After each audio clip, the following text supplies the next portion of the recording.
دنیا میں زنا کب شروع ہوا تھا؟ حضرت حابیل کو قتل کرنے کے بعد قابیل اپنی سگی بہن اکلیمہ کو لے کر ایک پہاڑی پر چلا گیا تھا۔ قابیل پہلے سے ہی اپنی بہن اکلیمہ کو چاہتا تھا، اس لیے جب رات ہوئی تو شیطان نے قابیل کو ورخلایا کہ اپنی بہن سے زنا کر لو۔ چنانچہ قابیل اپنی سوئی بہن کے ساتھ لیٹ گیا اور پھر بسم اللہ الرحمن الرحیم۔ حابیل قابیل اور حضرت آدم علیہ السلام اور حضرت حوا علیہ السلام کے حقیقی بیٹے تھے، لیکن خدا کی قدرت کے دونوں بھائیوں کے مزاج، عادات اور اطوار میں زمین و آسمان کا فرق تھا۔ بڑا بھائی قابیل غصے کا تیز، بد زبان اور فطرتاً برائی کی جانب راغب تھا۔ حسد، بغض، سرکشی، تکبر اور انتقام کا جذبہ اس کی طبیعت میں شامل تھا اور اس کا ذریعہ معاش کھیتی باڑی تھا، جبکہ چھوٹا بھائی حابیل نیک سیرت، منفی، پرہیزگار، مستقل مزاج اور خوش بخت انسان تھا۔ وہ بھیڑ بکریاں چرایا کرتا تھا اور فارغ وقت میں اپنے والدین کی خدمت گزار تھا۔ قابیل شکل و صورت میں حابیل سے زیادہ خوبصورت تھا، جبکہ حابیل گندمی خد و خال کا مالک تھا، لیکن اپنے بڑے بھائی قابیل کے مقابلے میں زیادہ قوی اور طاقتور تھا۔ ویسے تو والدین کو اپنے تمام بچوں سے پیار ہوتا ہے، وہ سب سے ہی محبت کرتے ہیں، لیکن حابیل میں موجود خوشی اخلاق، نیک سیرت، فرمانبرداری اور دیگر خصوصیات کی بنا پر حضرت آدم علیہ السلام چھوٹے بیٹے کو زیادہ پسند فرمایا کرتے تھے اور اسے ہی اپنا جانشین مقرر کرنا چاہتے تھے، جبکہ قابیل کی عادت بد کی وجہ سے اس کے متعلق متفکر رہتے تھے اور اس کی اصلاح کی کوششیں بھی کرتے تھے۔ قرآن کریم میں حضرت آدم علیہ السلام کے ان دو صاحبزادوں کے نام لے کر مخاطب نہیں کیا، البتہ تورات میں ان کے نام حابیل اور قابیل بیان کیے گئے ہیں۔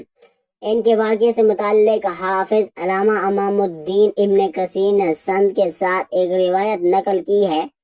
حضرت عبداللہ بن مسعود رضی اللہ تعالیٰ عنہ اور بعض دوسرے صحابہ سے معقول ہے کہ جب حضرت آدم علیہ السلام اور حضرت اماں حوا علیہ السلام دنیا میں تشریف لائے اور توالد نسل کا سلسلہ شروع ہوا تو ان کی نسل میں اضافے کے لیے ہر ایک عمل سے ان کے دو بچے یعنی جڑواں پیدا ہوتے، ایک لڑکا اور دوسری لڑکی۔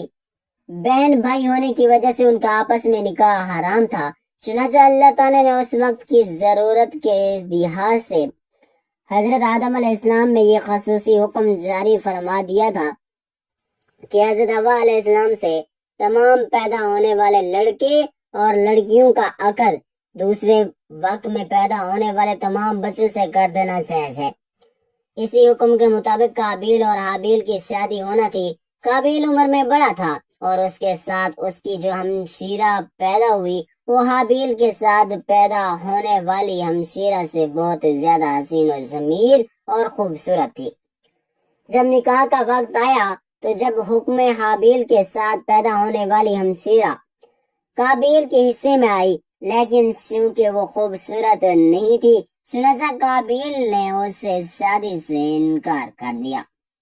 وہ اپنی سگی بہن سے شادی کا خواہش مند تھا۔ حضرت آدم علیہ السلام نے شرعی قاعدے کے مطابق اسے قبول نہیں فرمایا اور قابیل کو اللہ کے حکم کے مطابق عمل کی تلقین کی، لیکن قابیل اپنی ضد سے باز نہ آیا۔ بڑا ہونے کی وجہ سے قابیل خود کو والد کا جانشین سمجھتا تھا، لیکن وہ حابیل کے تعلق سے والد کے خیالات سے واقف ہو چکا تھا۔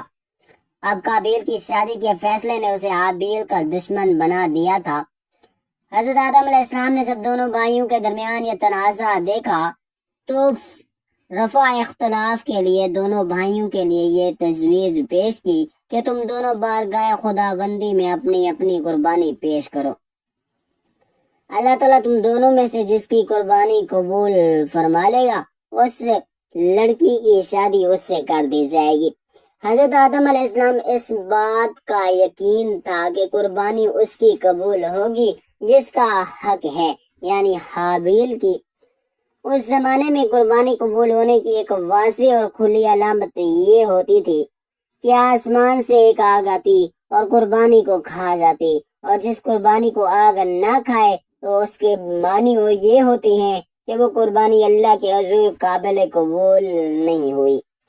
قرآن کریم میں اللہ تعالیٰ نے حضرت آدم علیہ السلام کے دونوں بیٹوں کا قصہ قیامت تک آنے والی نسلوں کے لیے عبرت اور نصیحت کے طور پر پیش کیا ہے۔ اللہ تعالیٰ اپنے محبوب رسول صلی اللہ علیہ وآلہ وسلم اور نبی آخر الزمان کو مخاطب کرتے ہوئے فرماتا ہے کہ اے محمد، آپ ان کو آدم علیہ السلام کے دونوں بیٹوں کے حالات بالکل صحیح پڑھ کر سنا دیں۔ جب ان دونوں نے نذرانہ پیش کیا تو ایک نیاز قبول ہو گئی، دوسری کی قبول نہیں ہوئی۔ تو وہ قابیل کہنے لگا کہ میں تجھے قتل کر دوں گا۔ اس حابیل نے کہا کہ اللہ پرہیزگار ہی کی قربانی قبول فرمایا کرتا ہے، اگر تو مجھے قتل کرنے کے لیے مجھ پر ہاتھ چلائے گا تو میں تمہاری طرف ہرگز ہاتھ نہیں بڑھاؤں گا۔ مجھے تو اللہ رب العالمین سے ڈر لگتا ہے، میں تو چاہتا ہوں کہ تو میرا گناہ اپنے گناہ دونوں اپنے سر رکھ لے، پھر دوزخیوں میں شامل ہو جا۔ ظالموں کا یہی بدلہ ہے، بس اسے اس کے نفس نے اپنے بھائی کے قتل پر آمادہ کر دیا اور اس نے اسے قتل کر ڈالا اور خسارہ اٹھانے والے میں سے ہو گیا۔ حضرت آدم علیہ السلام نے دونوں بھائیوں کو حکم دیا کہ وہ اللہ کی حضور قربانی پیش کریں۔ اس اثناء میں اللہ تعالیٰ نے حضرت آدم علیہ السلام کو حج کی ادائیگی کے لیے مکہ مکرمہ جانے کا حکم فرمایا۔ حضرت آدم علیہ السلام قابیل کی جانب سے فکر مند تھے، چنانچہ حج کے سفر پر جانے سے پہلے آپ نے دونوں بیٹوں کو بلا کر نصیحت کی کہ بارگاہ خداوندی سے جو بھی فیصلہ آئے اسے دونوں بھائی باخوشی قبول کریں اور آپس میں مل جل کر رہیں۔ اس ہدایت و نصیحت کے بعد حضرت آدم علیہ السلام مکہ مکرمہ روانہ ہو گئے۔ قابیل باپ کی نصیحت کی وجہ سے قربانی دینے پر آمادہ ہوا تھا، چنانچہ دونوں نے قربانی پیش کی۔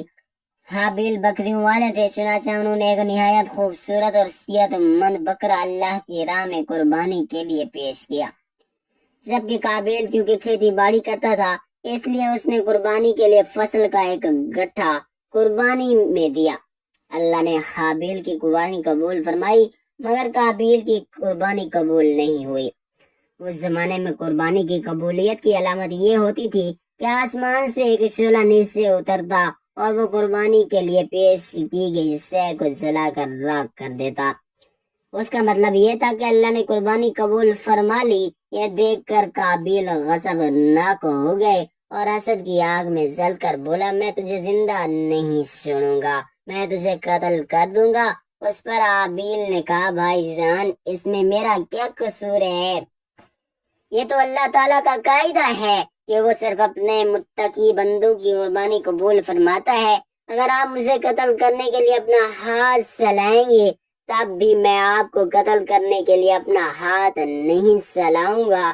مجھے تمام جہانوں کے پروردگار اللہ تعالیٰ کا خوف ہے۔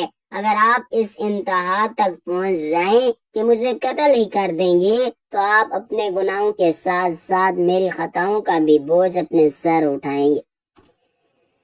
ایک بے گناہ انسان کو قتل کرنے والا گویا مقتول کے تمام گناہوں کا بوجھ اپنے سر اٹھا لیتا ہے، اس طرح میرے گناہوں کا وبال بھی آپ کے سر ہوگا۔ میرے لیے تو یہ کوئی گھاٹے کا سودا نہیں ہے، البتہ اس جرم کی وجہ سے آپ جہنمی ہو جائیں گے۔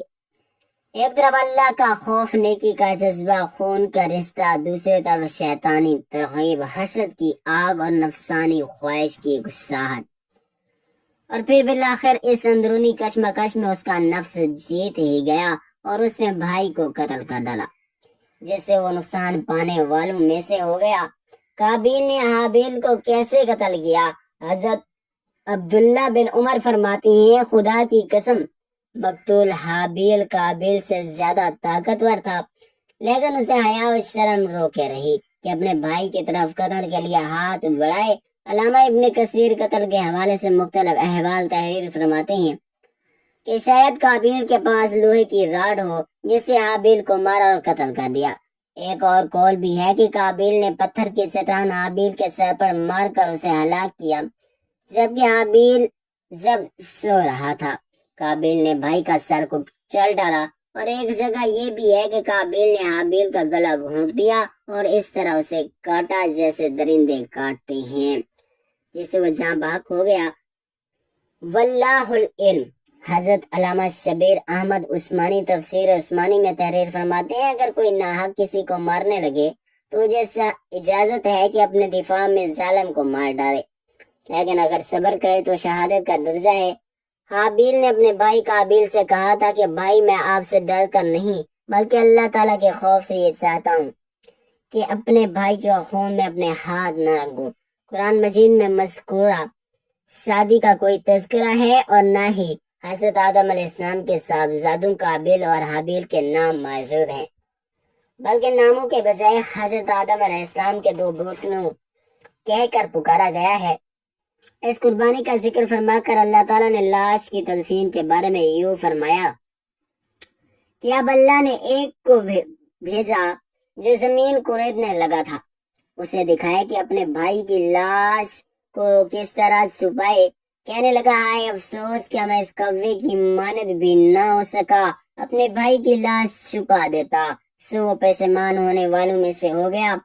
قابیل نے اپنے بھائی کو قتل تو کر دیا لیکن اب وہ نہایت پریشان تھا کہ اس لاش کا کیا کرے۔ یہ زمین پر کسی انسان کا پہلا قتل تھا۔ بعض مفسرین نے ذکر کیا کہ جب قابیل اپنے بھائی کو قتل کر چکا تھا تو اس کی لاش 1 سال تک اپنی پشت پر لدے پھرتا رہا۔ اہل کتاب سے معقول ہے کہ وہ دمشق کی شمال میں ایک پہاڑ میں وہ غار موجود ہے جس میں قابیل نے پتھر کے ساتھ حابیل کو قتل کیا تھا۔ یہ آج غار خونی غار کے نام سے پکاری جاتی ہے۔ اس بات کی صحیح علم اللہ تعالیٰ ہی کو ہے۔ بعض مفسرین نے لکھا ہے کہ اللہ تعالیٰ نے 2 کووں کو بھیجا تھا۔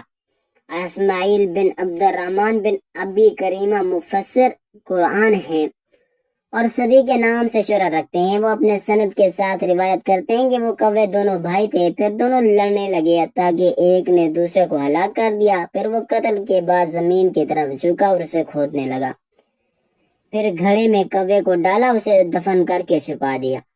جب قابیل نے یہ سب دیکھا تو پکار اٹھا ہے افسوس میں اس کوے کی طرح ہونے سے بھی عاجز ہوں کہ اپنے بھائی کی لاش کو چھپا لوں۔ پھر قابیل نے کوے کی پیروی کرتے ہوئے بھائی کو دفن کر کے چھپا دیا۔ حضرت آدم علیہ السلام کو اپنے فرزند حابیل کے قتل کا سخت رنج و غم تھا کیونکہ وہ ان کا جانشین تھا۔ حضرت آدم علیہ السلام کی اس یاد میں 40 سال تک روتے رہے، یہاں تک کہ اللہ نے انہیں حابیل کے بدلے میں ایک نہایت نیک اور سعادت مند فرزند عطا فرمایا۔ حضرت آدم اور حضرت حوا علیہ السلام نے ان کا نام شیس رکھا جس کے معنی ہے اللہ کا عطیہ۔ حضرت شیس کو اللہ تعالیٰ نے نبوت سے سرفراز فرمایا۔ حابیل کی لاش دفنانے کے بعد قابیل کو والد کے غصے کا خوف تھا، چنانچہ شیطان کے مشورے پر وہ یمن فرار ہو گیا جہاں اس نے سکونت اختیار کر لی اور والد کے دین حق کو چھوڑ کر پہلے آتش پرستی بعد میں بت پرستی شروع کر دی۔ دنیا میں قتل و غارت گری، دنگا فساد، آتش پرستی، بت پرستی کی بنیاد قابیل ہی نے رکھی۔ حضرت عبداللہ بن مسعود رضی اللہ تعالیٰ عنہ سے روایت ہے کہ رسول اللہ صلی اللہ علیہ وآلہ وسلم نے فرمایا جب بھی کوئی انسان ظلم سے قتل کیا جاتا ہے تو حضرت آدم علیہ السلام کے سب سے پہلے بیٹے قابیل کے نام اعمال میں بھی اس کا قتل کا گناہ لکھا جاتا ہے، کیونکہ قتل ناحق کا پہلا مؤذد وہی ہے۔ حضرت عبداللہ بن مسعود رضی اللہ تعالیٰ عنہ مزید بیان کرتے ہیں کہ نبی کریم صلی اللہ علیہ وآلہ وسلم نے فرمایا کہ قیامت کے دن سب سے پہلے لوگوں میں خون کا فیصلہ کیا جائے گا۔ حابیل اور قابیل کے اس قصے میں اللہ تعالیٰ آگے مزید فرماتا ہے کہ اسی وجہ سے ہم نے بنی اسرائیل پر یہ لکھ دیا کہ جو شخص کسی کو بغیر کسی وجہ کے قتل کرے گا یا ناحق خون بہائے گا تو گویا اس نے تمام انسانوں کو قتل کر دیا، اور جو شخص کسی ایک کی جان بچائے گا تو اس نے گویا تمام لوگوں کی جان بچائی۔ اس سے اندازہ لگایا جا سکتا ہے کہ اللہ کے ہاں انسان کے خون کی کتنی اہمیت اور تکریم ہے، اور یہ اصول صرف بنی اسرائیل ہی کے لیے نہیں بلکہ اسلامی تعلیمات کے مطابق ہمیشہ کے لیے ہے۔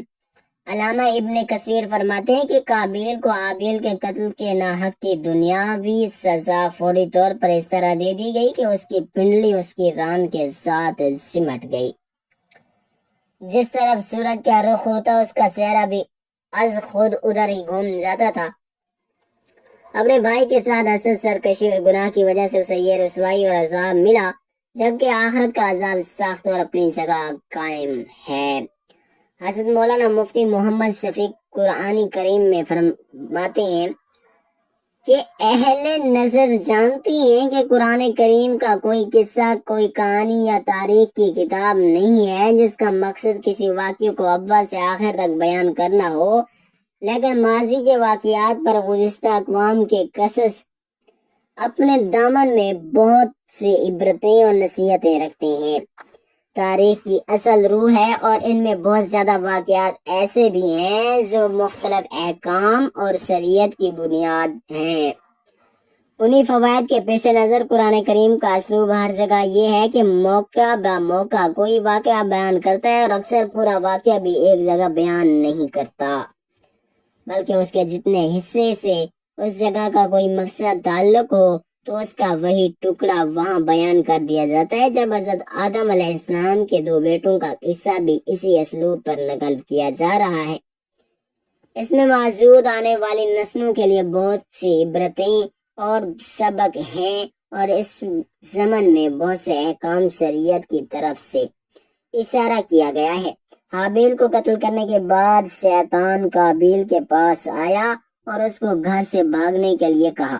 شیطان کہنے لگا، اگر تم یہاں رہو گے تو تمہارا باپ مار ڈالے گا۔ بس اسی قتل کے ڈر سے قابیل اپنی سکی بہن عکلیمہ کو لے کر یمن کی پہاڑیوں میں جا چھپا۔ شیطان کو یہ ڈر تھا کہ کہیں قابیل توبہ کر کے حضرت آدم علیہ السلام کا تابعدار بیٹا نہ بن جائے۔ پہاڑیوں میں جا کر نسل قابیل خوب بڑھنے لگی اور وہاں اس کی کثیر اولاد ہوئی۔ قابیل اور اس کی اولاد میں سب سے پہلے آتش پرستی، پھر شیطان کے بہکاوے میں آ کر بت پرستی شروع کر دی۔ دنیا میں قتل و غارت، شر، فساد اور بت پرستی کی بنیاد قابیل نے رکھی۔ حضرت عبداللہ بن مسعود رضی اللہ تعالیٰ عنہ سے روایت ہے کہ حضور نبی کریم صلی اللہ علیہ وآلہ وسلم نے فرمایا، دنیا میں جب بھی کوئی ظلم سے قتل ہوتا ہے تو اس کا ایک گناہ حضرت آدم علیہ السلام کے بیٹے قابیل کی گردن پر ضرور ہوتا ہے، اس لیے کہ یہ وہ شخص ہے جس نے ظالمانہ قتل کی ابتدا کی اور یہ ناپاک طریقہ جاری کیا۔ اس دن کے بعد حضرت آدم علیہ السلام مسلسل پریشان رہنے لگے۔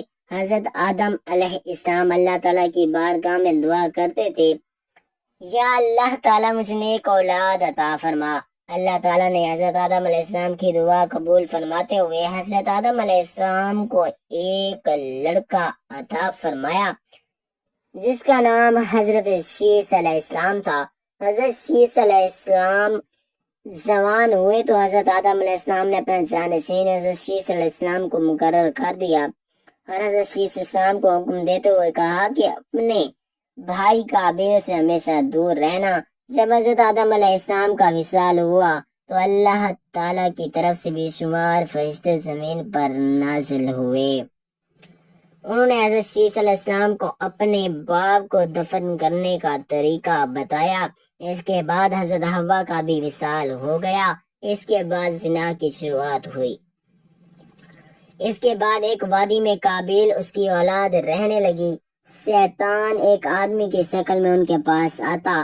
شیطان نے ان دونوں کو عیش و عشرت میں لگا دیا۔ شیطان نے ان کو ایسے ایسے کپڑے اور گانے بجانے کے طریقے سکھائے کہ وہ کبھی بھی ان کو نہ بھول سکیں۔ انہوں نے ایک دن میلے کے لیے مقرر کیا جس پر وہ برہنہ عورتیں اور مرد اکٹھے شرکت کرتے۔ اس میلے پر طرح طرح کے گانے اور موسیقی کی آوازیں آتی تھیں۔ اس طرح جو شخص مومن تھا ان کو بھی یہ آوازیں سنائی دیتی تھیں۔ ایک دن ایک مومن کے دل میں خیال آیا کہ میں یہ سب کچھ قریب سے دیکھنا چاہتا ہوں۔ ایک دن وہ مومن اپنے ساتھیوں سے چوری وہاں گیا اور قابیل کے لوگوں کے پاس آ گیا۔ اسے دیکھا کہ قابیل کی اولاد بے حیائی اور فضول کاموں میں لگی ہوئی تھی۔ اس شخص نے وہاں جا کر دیکھا تو وہ عورتیں بہت ہی زیادہ خوبصورت اور حسین و جمیل تھیں۔ اس حوالے سے اس روایت میں آتا ہے کہ حضرت شیس اور ان کے ساتھی بہت ہی حسین و جمیل نوجوان تھے۔ ان کی نسبت ان کی عورتیں زیادہ پیاری نہ تھیں۔ قابیل کی اولاد میں لڑکیاں تو بہت ہی پیاری تھیں، لیکن ان کی نسبت مرد زیادہ حسین و جمیل نہ تھے۔ وہ شخص قابیل کی اولاد اور عورتوں سے بہت ہی متاثر ہوا اور اس کے بعد وہ واپس آ گیا۔ اس نے مومنین کو بھی ان کی عورتوں کے بارے میں بتایا۔ ان میں سے جو کمزور ایمان والے تھے وہ قابیل کی اولاد کی طرف ہجرت کرنے لگ گئے۔ کافی حد تک مومن لوگ بھی قابیل کے فتنے میں داخل ہوتے گئے اور فضول کاموں میں شامل ہوتے جا رہے تھے۔ اس طرح وہ ایک دوسرے کی طرف مائل ہوتے گئے، جہاں سے زنا جیسے کبیرہ گناہ نے جنم لیا۔ روایات میں آتا ہے کہ حضرت عیسیٰ علیہ السلام کے ساتھ رہنے والے ساتھیوں کی تعداد بہت ہی کم رہ گئی تھی، جبکہ قابیل کا گروہ کافی مضبوط اور طاقتور ہو چکا تھا۔ وہ حضرت عیسیٰ السلام اور ان کے ساتھیوں کو تنگ کرتے رہے تھے، ان کو طرح طرح کی تکلیفیں دیا کرتے تھے۔ حضرت آدم علیہ السلام نے وفات کے وقت حضرت عیسیٰ علیہ السلام کو نصیحت کی تھی کہ اے میرے جانشین، میرے بعد تقوی اختیار کرنا اور اپنی نسل کو قابیل سے پاک رکھنا۔ اور ایسے ہی ہوا۔ حضرت شیس نے شادی سے انکار کیا، جس پر قابیل کے بیٹے حضرت شیس کی اولاد میں سے لڑکی کو اٹھا کر لے گئے، جس پر حضرت شیس نے اللہ کے حکم سے قابیل کے لشکر پر حملہ کیا اور ان کو تہس نہس کر کے لڑکی کو آزاد کروا دیا۔ مسلمان، یہودی اور عیسائی اس بات پر متفق ہیں کہ اس وقت دنیا میں جتنے بھی لوگ موجود ہیں وہ نسل حضرت شیس علیہ السلام سے ہیں، کیونکہ حابیل 20 سال کی عمر میں شہید کر دیے گئے اور ان کا کوئی جانشین نہ تھا۔ قابیل اور اس کی اولاد شیس کی پیروکار بنی، جس کو طوفان نوح میں غرق کر دیا گیا تھا۔ اس لیے نسل انسانی صرف و صرف حضرت آدم علیہ السلام کے تیسرے بیٹے حضرت شیس علیہ السلام سے ہے۔ اگر دیکھا جائے تو زنا اس وقت ہی شروع ہو گیا تھا جب قابیل اپنی بہن اکلیمہ کو لے کر وہاں سے بھاگ گیا تھا۔ اس نے اپنی بہن کے ساتھ زنا کیا اور بہن سے ہی اپنی اولاد کو جنم دیا۔ ناظرین، اللہ تعالیٰ سے دعا ہے کہ اللہ تعالیٰ ہمیں ہر گناہ سے محفوظ رکھے، ہمیں نیک اعمال کرنے کی توفیق عطا فرمائے اور ہمارا خاتمہ ایمان پر فرمائے، آمین یا رب العالمین۔ ناظرین، ویڈیو اچھی لگی ہو تو ویڈیو کو لائک کریں، دوستوں میں شیئر کریں، ہمارے چینل کو سبسکرائب کریں اور کمنٹ باکس میں اپنی رائے کا اظہار ضرور کریں۔ اگلی ویڈیو تک کے لیے اجازت دیجیے، اللہ حافظ۔